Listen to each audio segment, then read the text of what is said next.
Hey everyone, welcome to a deep dive. We're going to be exploring some really fascinating concepts today. The energy, body, and soul making. Ooh, that sounds pretty deep. It is. We're going to be looking at them through a series of Q&A sessions with this meditation teacher, Rob Burbea. Okay, so it's like a dialogue. It is. It's not just him lecturing though. You get to hear how his students wrestled with these concepts too. I like that. Yeah, that makes it more relatable. And it gets to the heart of questions that I think a lot of us probably have, like, can you actually feel this energy body? What does it even mean? Yeah, and how do you even know it's real? Exactly. And what's it mean to find something sacred in emotions like rage or even hatred? Mm, And how can we even tell if we're genuinely engaging in this soul-making thing or just letting our imaginations run wild? yeah, all really good questions. A lot of times that's where people get stuck. Totally. But Burby's approach to the energy body, it's refreshingly grounded. He's not talking about something like esoteric or mystical. So it's not about having some special ability. Not at all. He really emphasizes tuning into the subtle sensations and energies within your physical body, like your actual body. It's like anyone can do this. Yeah, I mean, think about it. Like when you get a chill down your spine, when you hear like beautiful music, or you feel like a tightness in your chest during an argument, Oh, I see. you're already experiencing aspects of your energy body. Ah. Yeah, and practices like mindfulness of breath can help you become even more aware of these really subtle sensations. No, I remember Burbea saying, and I'm going to quote him here, the purpose of practicing with the energy body is not to try and achieve a state where the energy body always feels open and harmonized. It's impossible, and it's not the purpose. Right. So if it's not about achieving this perfectly balanced energy state, what's the point of even exploring the energy body? The value, I think, is in just becoming more familiar with your inner world. It's about noticing how your energy shifts with different thoughts and emotions, and even the choices that you make. So you're saying understanding our energy body can actually help us navigate those difficult emotions in a more skillful way. That's a big part of it, and that's where soul making comes in. Okay. Burbea describes soul making as the process of expanding your capacity to experience the full range of human emotions. So we're not talking about repressing or denying those so-called negative emotions. No, not at all. It's about finding a way to work with them, even to see the sacredness and beauty within them. Interesting. It's like finding the hidden gem inside a rough stone. Exactly. This reminds me of something Burbea said about writing his book on emptiness. Oh, yeah. He talks about how he was wrestling with really challenging emotions during that process. Mm-hmm. And then these vivid, like angelic images started to emerge for him. They brought him this sense of comfort and support. That's wild. It makes you wonder, what difficult emotions have you been grappling with lately? Could there be some hidden wisdom or beauty within them that you haven't tapped into yet? It's easy to just label emotions as bad and try to push them away. Exactly. And that brings us to this idea of working with images in soul making. Hmm. Burbea talks about how images can unlock these hidden depths and resources within us. Okay, but what do we mean with images in this context? Right. It's not just about picturing things in your mind, is it? It seems much deeper than that. It absolutely is. An image can be anything that arises in your awareness and holds meaning or energy. It could be a visual picture or a sound, a scent, a feeling, even a concept. Have you ever had an image emerge during meditation that really stuck with you? Yeah, I was on retreat and this image of a tree kept appearing. It wasn't static though. It was constantly shifting, almost as if it were alive. I didn't really understand it at the time. Mm, But now that we're talking about this middle way of the imaginal, it feels like that tree was trying to show me something about the ever-changing nature of reality. that's a perfect example of how these imaginal images can point to these deeper truths. And it leads us to this concept of the middle way of the imaginal, this idea that images are neither fully real nor unreal, Whoa. either fully me or not me. That's a head spinner. So we shouldn't cling to them as literal truth, but also not dismiss them as mere fantasies. You got it. We need to hold them in this in-between space where they can speak to us without dictating our reality. This is tricky. It is. It's a delicate dance. It sounds like it's less about trying to force images to appear or control them and more about cultivating a space for them to emerge and seeing where they lead. You're catching on. It's Yeah. about learning to be receptive, noticing what arises without judgment, Mm-hmm. and then exploring the meaning and potential within those images, almost like learning a new language, the language of the imaginal realm. This makes me want to dive right in and start exploring these ideas myself. This deep dive is already giving me a whole new perspective. But before we get ahead of ourselves, I'm curious, how does all this actually play out in our lives? Can working with the energy body and engaging in soul making really make a difference in how we navigate the real world? That's a great question. And it's precisely where Burbea's teachings become truly powerful. But I think it's a perfect place to pause and let everything sink in for a moment before we get into the practical side of things. So we've been talking about the energy body, soul making, and even this middle way of the imaginal with its kind of like mind-bending perspective on how we relate to images. Right. I'm ready to hear how this actually translates into like real life. Yeah, How does all this impact how we show up in the world? that's where things get really practical.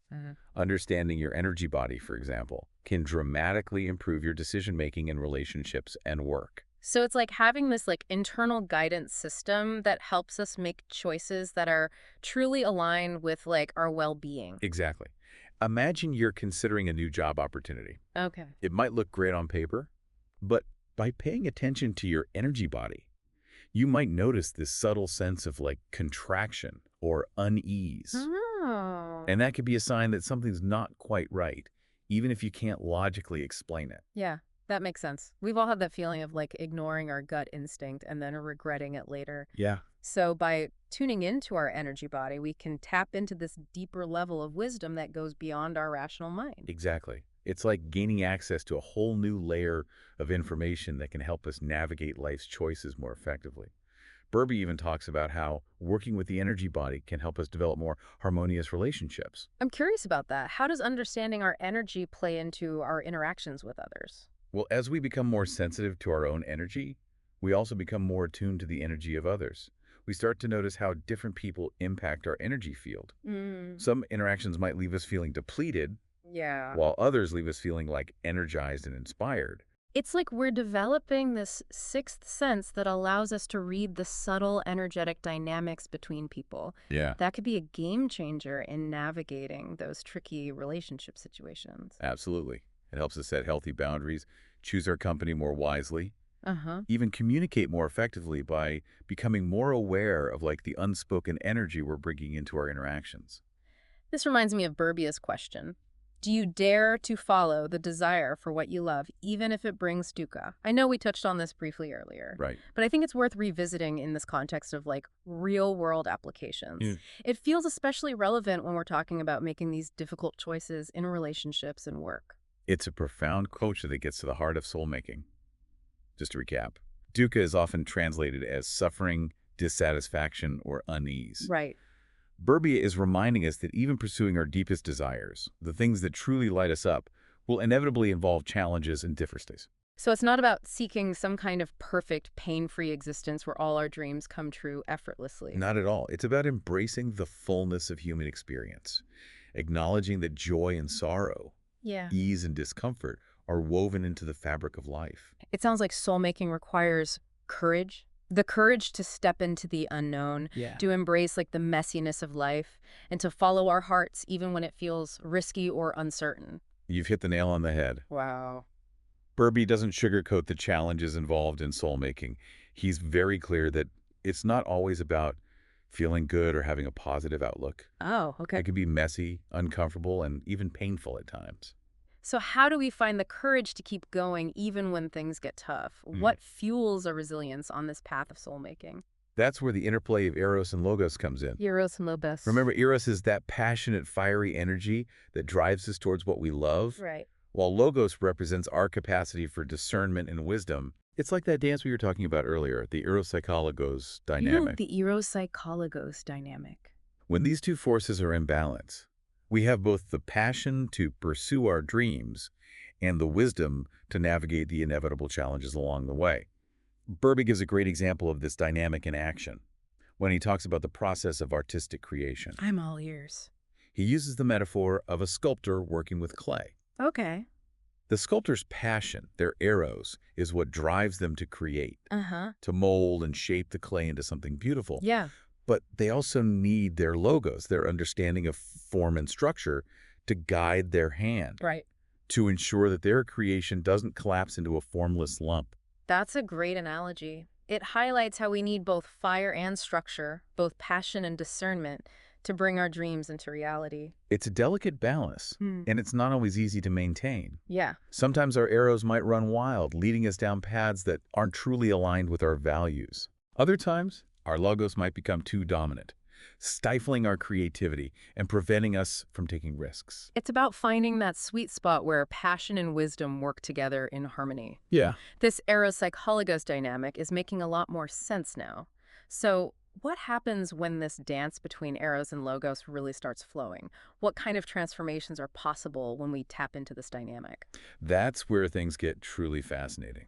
But before we dive into those deeper transformations, let's give you a moment to reflect on everything we've explored so far. Okay, so we've covered so much ground from the practicalities of sensing our energy bodies to the importance of balancing passion and wisdom in soul making. It's a lot to take in. It is. I'm really excited to hear more about these deeper transformations that Burbea talks about. What happens when this eros-psychologos dynamic really kicks into gear? One of the most profound shifts is an expansion in our range of experience. Okay. And think back to our discussion about images. As we become more open to the imaginal realm, we start to experience the world in richer, more nuanced ways. So it's not just about having more intense experiences, but about perceiving more, feeling more, Right. and ultimately expanding our capacity for what's possible. Yeah, you got it. It's like upgrading from a black and white TV to a high-definition full-color screen. Oh, wow. We start to see subtleties and connections that we never noticed before. Burbea talks about how engaging with images Yeah. can even help us access this hidden creativity and resources within ourselves. That makes me think about how often we limit ourselves with these rigid beliefs about who we are and what we're capable of. Yeah. It's like we're living in this tiny room, and working with the imaginal realm is like opening the door to a vast, unexplored landscape. That's a beautiful way to put it. And it's not just about feeling good or having a more positive self-image. It's about connecting to something deeper, more essential, something that Burbea calls soul. So we're talking about tapping into this dimension of our being that goes beyond our personality or ego. Exactly. It's about recognizing this deeper sense of self that's connected to something larger than our individual lives. And as we connect to this deeper dimension, our relationships with others transform as well. This is what I find so fascinating. How does soul making impact the way we interact with other people? One of the key shifts is a deepening of empathy and compassion. Okay. As we become more aware of our own inner world, our own emotional landscape, we naturally become more attuned to the experiences of others. It's like we're developing a finer-tuned instrument for understanding and feeling what others are going through. Yes. Oh. We begin to see people not just as projections of our own needs and desires, but as complex beings with their own rich inner lives. Burbea even encourages us to relate to images as if they were people, Right. with respect and a willingness to listen to their messages. Yeah.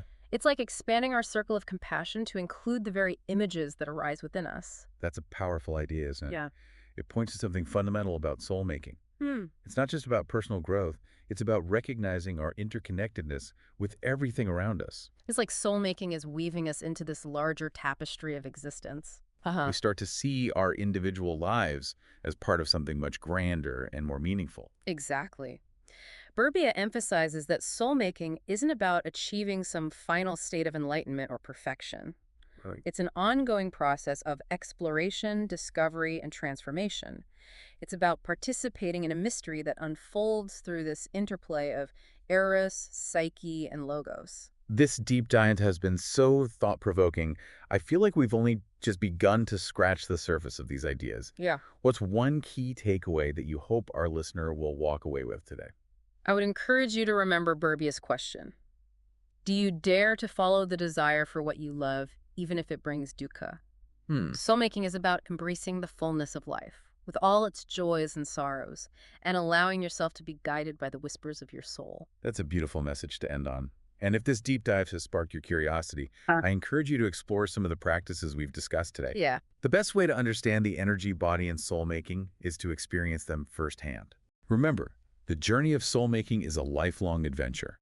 It's about continually opening to new possibilities, deepening your connection to yourself and the world around you, and allowing yourself to be transformed by the mystery of life itself. Thank you so much for joining us on this deep dive into the energy, body, and soul making. Yeah, thanks for listening, everybody. We hope this exploration has inspired you to embark on your own journey of discovery and transformation.